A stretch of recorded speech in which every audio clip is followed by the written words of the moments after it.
Do you ever look at old photos, maybe ones a parent took on their old cell phone when you were a kid? Even if they were a pretty good photographer, you can tell that it's an old cell phone picture because the quality of the photograph isn't that great. Like maybe it's low resolution and a bit grainy, or there's way too much contrast between the light and the shadows. But newer phones all seem to take way better photos than old ones. Seriously, there's no photo that I took on a phone from high school or college that even comes close to the pictures that I can take now. It's easy to understand that poor quality cameras take bad pictures and high quality cameras take higher quality pictures. Jesus uses a similar illustration in Matthew 12 and Luke 6. He tells his audience that a good tree produces good fruit and a bad tree produces bad fruit, and that no one's going to go to a briar patch and get figs or a thorn bush to get grapes. That would be ridiculous. It'd be like going to McDonald's to get fresh sushi. You're not going to find it there because it doesn't exist. That's easy to understand, but what's his point? He goes on to say that a good person produces good out of the good treasure of her or his heart. Likewise, a bad person is going to produce bad out of the bad treasure of his or her heart. So good people do good and bad people do bad. But what's all this about good and bad treasure of the heart?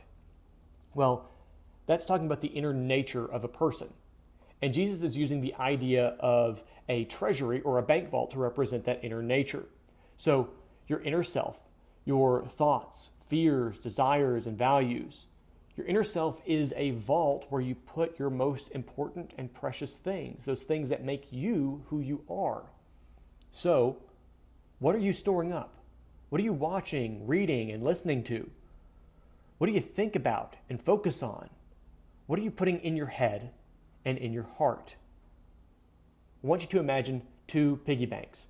The first person puts in coins and other money that they earn or they're given, maybe some ones and fives, the occasional 20 or maybe even 100. And the other person puts in old gum wrappers, pocket lint, and other junk. Who has the good treasure? Same thing goes for your heart and your mind. If you're taking in and storing up things that promote sin, selfish living that pleases the flesh, then that's going to be what your mind focuses on. And over time, that's going to be what you produce in your life. And that will make you miserable. But if you're taking in good things that help you be a better, stronger, more selfless, generous, kind, humble, gracious, loving person, and that's what you focus your mind on, then over time, that's what you'll produce in your life. And that good treasure brings joy and life. So, how can we tell if we're storing up good or not? Well, here's a simple first step. Take some time to look at what you're following on social media, what you're watching on Netflix or YouTube, the music that you listen to, the games you're playing, the websites that you're visiting, and the kinds of things that they're promoting.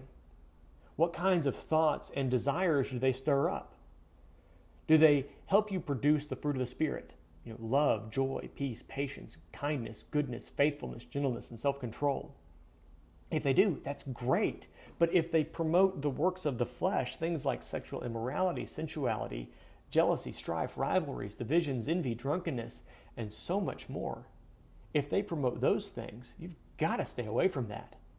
Don't fool yourself and think that you're immune, because it's like a poison that builds up in you bit by bit over time.